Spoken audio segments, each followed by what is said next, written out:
बिस्मिल्लाहिर्रहमानिर्रहीम। हेलो अस्सलाम वालेकुम व्यूवर्स, कैसे आप लोग? I hope you all are doing well. आज की वीडियो में मैं आपको जो लेक्चर प्रोवाइड कर रही हूँ वो है टाइप्स ऑफ एट्रीब्यूट्स। ये डेटाबेस मैनेजमेंट सिस्टम की बुक से मैंने लिया है। ये क्वेश्चन भी इम्पॉर्टेंट है। अच्छा, मैंने आपको एक बात क्लियर करनी थी कि जिन टॉपिक्स पे मैं लेक्चर दे रही हूँ ये सारे टॉपिक इम्पॉर्टेंट है आपकी एग्ज़ाम्स पॉइंट ऑफ व्यू से। एडीपी, बी और बीएससी के स्टूडेंट्स के, जो कंप्यूटर के स्टूडेंट्स हैं, उनको मैं ये करवा दूँ याद कि जो डेटाबेस की बुक से या ऑपरेटिंग सिस्टम की बुक से जो भी मैं लेक्चर अपलोड करती हूँ या जो मैं लेक्चर देती हूँ वो इम्पॉर्टेंट होते हैं आपके एग्ज़ाम पॉइंट ऑफ व्यू से। तो आज का भी जो मैंने टॉपिक सेलेक्ट किया वो भी इम्पॉर्टेंट है। टाइप्स ऑफ एट्रीब्यूट्स के क्वेश्चन इंपॉर्टेंट है। अगर आपने मेरी सिलेबस वाली वीडियो देखी होगी तो मैंने उसमें भी आपको मार्क करवाया है। चलिए विदाउट टाइम वेस्ट हम वीडियो को स्टार्ट करते हैं और काइंडली वीडियो को लास्ट तक ज़रूर देखिएगा। Types of attributes, type of attributes in ER diagram. इसकी हम टाइप्स देखते हैं one by one. Types of attribute, different types of attributes are represent in ER diagram as follow: simple attribute, composite attribute, single valued attribute, multi valued attribute, stored attribute, derived attribute, identified. 7 types हैं attributes की। अगर आप 6 भी लिखेंगे तो ठीक है, लेकिन ये 7 टाइप्स हैं, आपको 7 की 7 आनी चाहिए। आगे वन बाय वन हम टाइप्स को देखते हैं। सबसे पहले है सिंपल एट्रीब्यूट। इसके नेम से ही आपको पता चल रहा है कि simple attribute, an attribute that can not be sub divided into smaller component is known as a simple attribute. It is also called atomic attribute. ऐसा एट्रीब्यूट जो स्मॉलर कंपोनेंट्स में डिवाइड ना हो रहा हो, जो सब डिवाइड ना हो रहा हो, उस एट्रीब्यूट को हम सिंपल एट्रीब्यूट कहते हैं। इसको एटॉमिक एट्रीब्यूट भी इसलिए कहा जाता है क्योंकि एटम होता है वो फर्दर डिवाइड नहीं होता है, इसलिए इसको एटॉमिक एट्रीब्यूट भी कहते हैं। एग्जाम्पल में देखते हैं, a person can have only one gender and one date of birth. एक पर्सन का एक ही जेंडर और एक ही डेट ऑफ बर्थ होता है, तो इसको हम सिंपल एट्रीब्यूट क्यों कहेंगे? जैसे एक पर्सन की आप देख लीजिए, एक एंटिटी है पर्सन की, आगे से पर्सन का जो एट्रीब्यूट है जेंडर है। जेंडर उसका एक ही होगा, या तो मेल या फीमेल। उसके अलावा डेट ऑफ बर्थ कोई भी एक ही नंबर की डेट ऑफ बर्थ होगी, अलग अलग नंबर्स नहीं होंगे, इसलिए इसको कहते हैं सिंपल एट्रीब्यूट जो सब डिवाइड ना हो सके। डेट ऑफ बर्थ को हम सब डिवाइड नहीं कर सकते, जेंडर को भी हम सब डिवाइड नहीं कर सकते। उसके बाद है कंपोजिट एट्रीब्यूट। ये सिंपल एट्रीब्यूट के बिल्कुल ऑपोजिट है। N attribute that can be divided into smaller component is called composite attribute. ऐसा एट्रीब्यूट जो स्मॉलर कंपोनेंट्स में डिवाइड हो उसको हम कंपोजिट एट्रीब्यूट कहते हैं। For example, address is an example of composite attribute. जो एड्रेस है वो कंपोजिट एट्रीब्यूट की एग्जांपल है। कैसे? It can be sub divided into state, city and country. एक एम्प्लॉय का अगर हम एंटिटी की बात करें, एम्प्लॉय की एंटिटी टाइप है, उसमें उस एम्प्लॉय के एट्रीब्यूट है एड्रेस। एड्रेस उसका एक एट्रीब्यूट है। एड्रेस अब फर्दर डिवाइड होगा। फर्दर कैसे डिवाइड होगा? एड्रेस में आप सिटी भी बताते हैं, स्ट्रीट भी बताते हैं, कंट्री भी बताते हैं। यानी एड्रेस के आगे से जो कंपोनेंट्स हैं वो भी जो कंपोनेंट्स होंगे, जैसे स्ट्रीट, सिटी, कंट्री, उनको हम कहेंगे कंपोजिट एट्रीब्यूट। ऐसे एट्रीब्यूट जो आगे स्मॉलर कंपोनेंट्स में डिवाइड हों उनको हम कंपोजिट एट्रीब्यूट कहते हैं।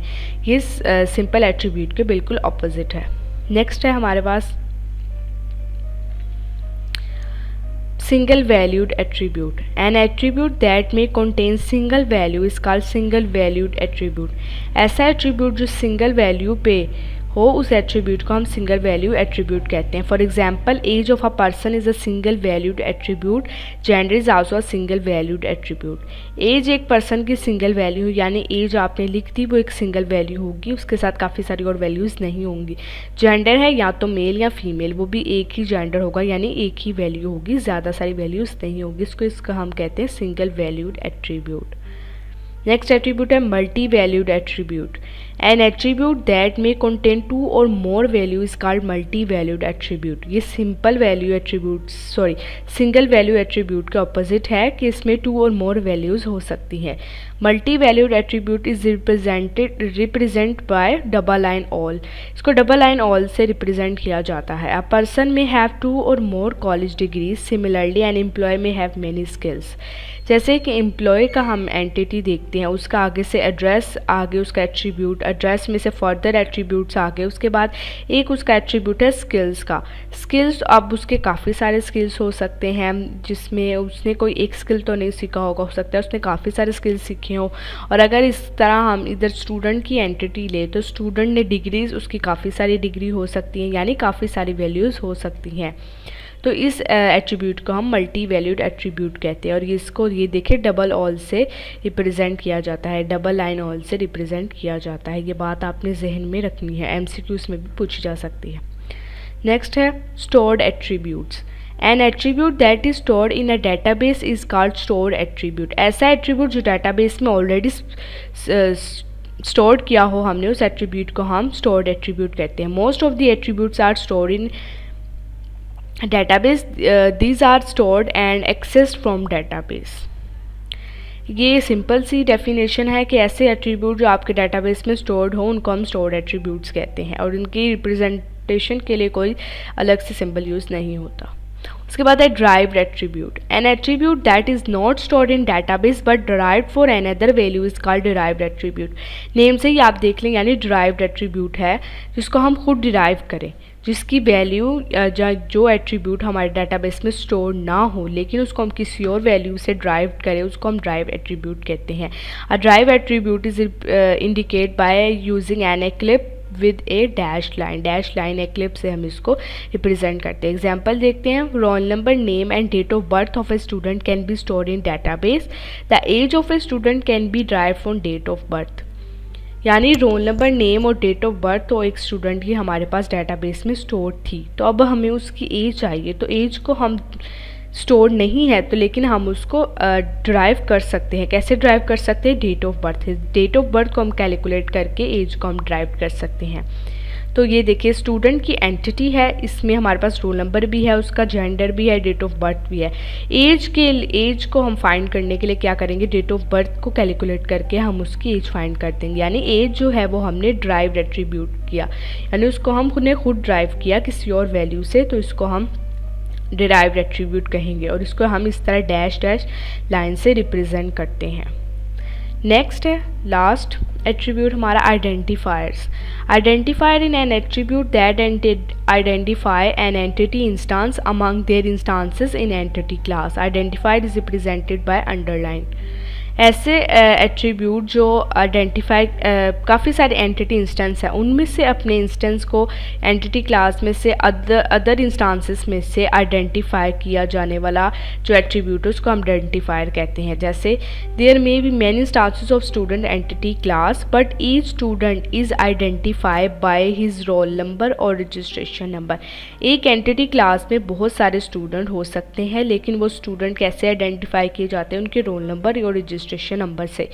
Similarly, an employee in employee entity class is identified by his employee ID. These attributes are known as identifier. ऐसे एट्रीब्यूट जो आइडेंटिफाई किए जाएँ अपने कोई भी रजिस्ट्रेशन नंबर हो सकता है या रोल नंबर हो सकता है, या अगर एम्प्लॉय की एंटिटी है तो उसमें एम्प्लॉय का आईडी होगा, उनको हम आइडेंटिफायर्स कहेंगे। और आइडेंटिफायर्स को कैसे हम रिप्रेजेंट करते हैं? अंडरलाइन से। ये देखिए अंडरलाइन है, ये है आइडेंटिफायर एट्रीब्यूट। ये डैश लाइन आगे तो ये हो गया ड्राइव्ड एट्रीब्यूट। इसी तरह ये डबल लाइन ऑल आगे तो ये हमारे पास हो गए मल्टी वैल्यूड एट्रीब्यूट। तो ये है आइडेंटिफायर। टोटल 7 एट्रीब्यूट्स हैं, जिसमें से आप अगर 6 भी लिखना चाहते हैं एग्जाम में तो लिख सकते हैं, लेकिन आपको सारे के सारे एट्रीब्यूट्स आने चाहिए। और उनको किस तरह रिप्रेजेंट करते हैं ये आपने अच्छे से याद कर लेना है, एमसीक्यूज़ में पूछा जाता है और ये इंपॉर्टेंट होता है। आपको पता होना चाहिए किस आइडेंटिफायर को किस तरह रिप्रेजेंट किया जाता है या किस तरह वो इंडिकेट किया जाता है।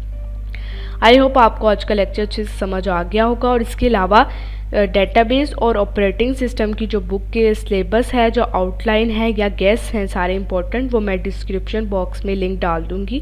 वो वीडियो मैं ऑलरेडी अपलोड कर चुकी हूँ, तो आप वो डिस्क्रिप्शन बॉक्स से वीडियो ले सकते हैं। और इंग्लिश के भी गेस हैं, वो भी मैं उसकी भी वीडियो जो है वो मैं डिस्क्रिप्शन बॉक्स में उसका भी लिंक डाल दूँगी, तो आप वहाँ से आप देख सकते हैं वीडियो को, ताकि आपको ढूंढने में मुश्किल ना हो। और अगर वीडियो पसंद आई है तो वीडियो को ज़रूर लाइक कीजिएगा, और जिन व्यूवर्स ने अभी तक चैनल को सब्सक्राइब नहीं किया काइंडली वो भी चैनल को सब्सक्राइब कर लिए, और लेक्चर को अपने फ्रेंड्स के साथ भी ज़रूर शेयर किया करें ताकि वो भी ज़्यादा से ज़्यादा लेक्चर से फ़ायदा उठा सके। और अपना बहुत सा ख्याल रखिएगा। Take care. अल्लाह हाफिज़। मिलते हैं नेक्स्ट वीडियो के साथ इंशाअल्लाह।